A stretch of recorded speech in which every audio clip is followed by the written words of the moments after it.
Captain Thomas Kydd held his impatience in check. Still enthralled to the also-recent cataclysm of Trafalgar, he and his ship had played escort to the body of Admiral Nelson in their grief-stricken return to England. Then, immediately, he'd been given orders for sea, falling back on the Nore to victual and store with the utmost dispatch before setting forth to attempt urgent rendezvous with Commodore Home Popham in Madeira.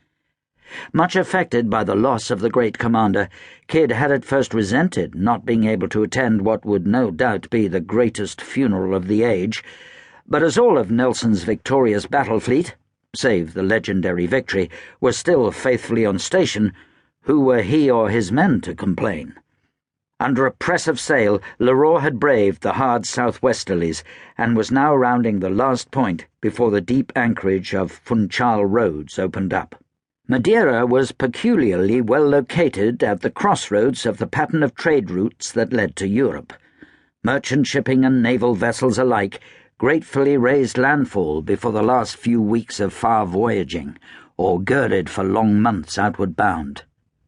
Now, in winter, the little island was at its best, an emerald jewel in the warmer reaches of the Atlantic, with crystal water, succulent fruits, and blessed rest for mariners who'd won clear of the Channel's bluster on their way to exotic destinations. Kydd peered through the throng of shipping to a denser group, and caught sight of the swallowtail of a Commodore's pennant high aloft in an elderly 64-gun ship. They were in time. He assumed a strong quarterdeck brace. Kydd knew that his ship, a thoroughbred light frigate captured from the French a bare year ago, was at her best, even with all the haste in getting back to sea.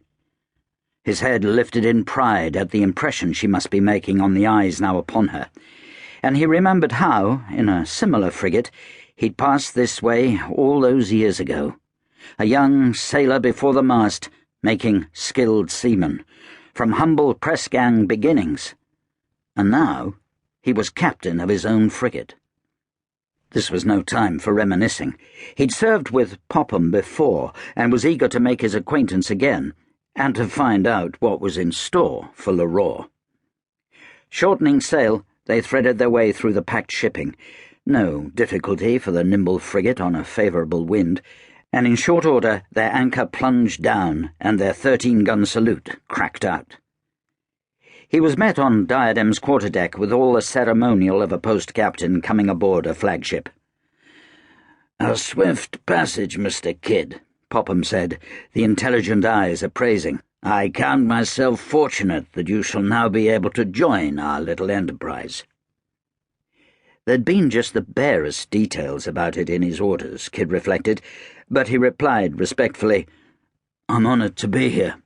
Then he ventured, "You did say enterprise, sir? I'm as yet mystified as to its purpose." Popham gave him a quizzical look, then dealt with a hovering first lieutenant before inviting Kydd to a sherry below.